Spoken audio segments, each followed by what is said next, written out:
बात है 1995 की। गोरखपुर शहर के सिटी हॉस्पिटल में सुनीता नाम की एक नर्स काम करती थी।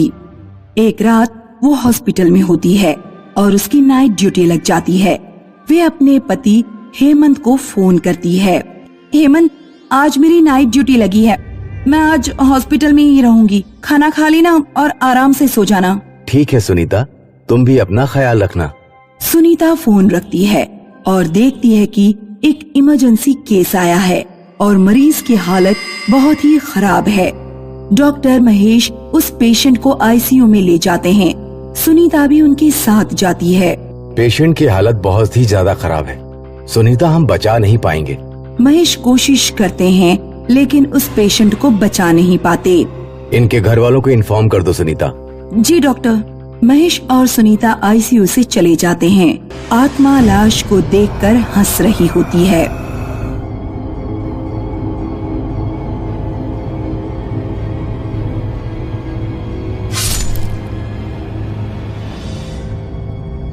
मृत के पिता गुस्से में महेश के केबिन में आते हैं।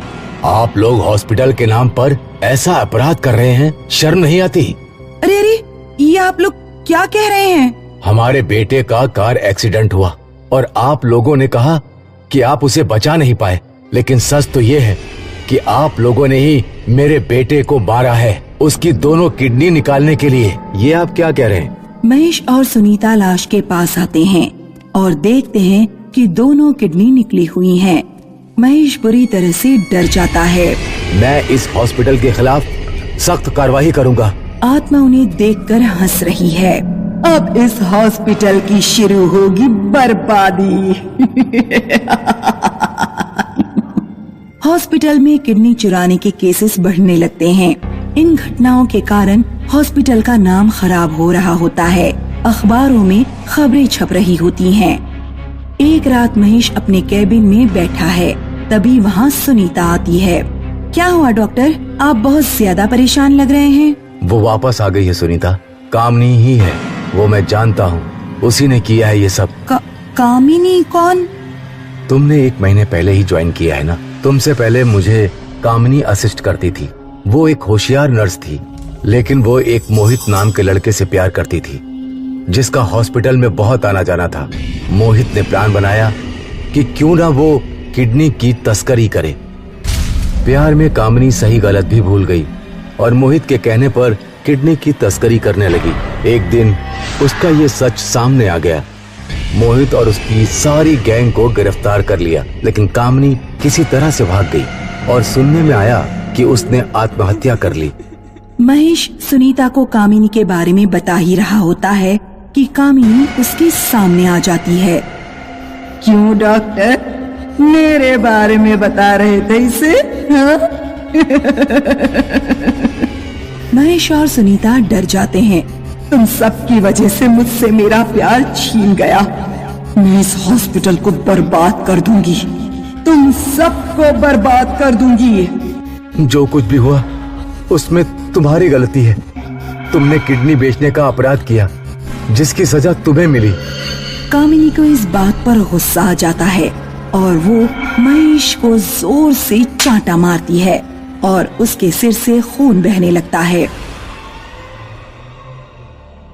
देर रात हॉस्पिटल में एक मरीज आता है, जिसके पेट में बहुत दर्द हो रहा होता है। वो मरीज डॉक्टर महेश के कैबिन में आता है। इस हॉस्पिटल का इतना नाम खराब है, लेकिन क्या करूं, पेट दर्द हो रहा है और यही हॉस्पिटल घर के पास है। जल्दी से दवाई लेकर निकल जाता हूं यहाँ से। डॉक्टर, पेट में बहुत दर्द है, ठीक से चला भी नहीं जा रहा है। मरीज देखता है कि सुनीता डॉक्टर के सिर पे दवाई लगा रही है। अरे ये क्या हो रहा है डॉक्टर साहब को? वो गलती से पैर फिसल गया डॉक्टर का। आइए मैं आपका चेकअप कर देती हूँ। किडनी निकालने का वक्त आ गया है। आज एक जिंदा आदमी की किडनी निकालूंगी तो यह हॉस्पिटल हमेशा हमेशा के लिए बंद हो जाएगा। सुनीता मरीज का चेकअप कर रही होती है, तभी वो आत्मा वहाँ आ जाती है। तुम हट जाओ सुनीता, मैं भी एक नर्स हूँ, इसे मैं देखती हूँ। मरीज बुरी तरह से कांप जाता है। सुनीता मरीज के आगे खड़ी हो जाती है। नहीं, मैं इस हॉस्पिटल की और बदनामी नहीं होने दूंगी। तू रोकेगी मुझे? कामिनी सुनीता को पकड़कर धक्का दे देती है। आत्मा मरीज के पास आती है और अपनी नाखूनों को लंबा करती है। तभी वहाँ डॉक्टर आते हैं और उस आत्मा को त्रिशूल मारते हैं। वो आत्मा गायब हो जाती है। आप ठीक हो ना डॉक्टर? आज जो भी यहाँ हुआ उससे यही साबित हुआ है, इस हॉस्पिटल में जो भी कुछ हुआ वो उस आत्मा की वजह से हुआ है। मैं मीडिया को जाकर ये बात बताऊंगा। वे मीडिया के सामने जाकर स्टेटमेंट देता है और फिर से सिटी हॉस्पिटल का नाम हो जाता है। कामिनी की आत्मा का मकसद पूरा नहीं हो पाता और वो भस्म हो जाती है। ये बात है 1975 की। रंजन शहर में नौकरी करता था। उसके माता पिता नीलमपुर गांव में रहते थे।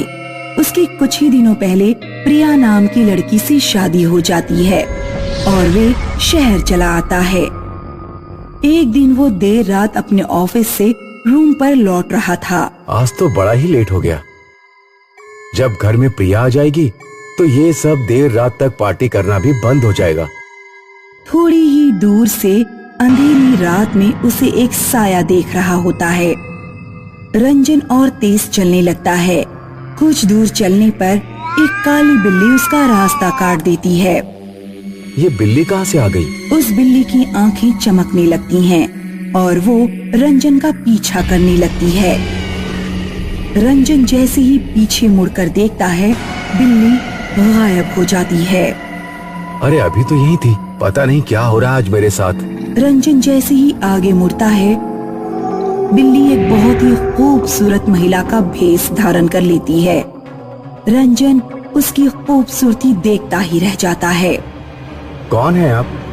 इतनी सुनसान रात में अकेले इस तरह यहाँ क्या कर रही हैं? मेरा नाम माया है।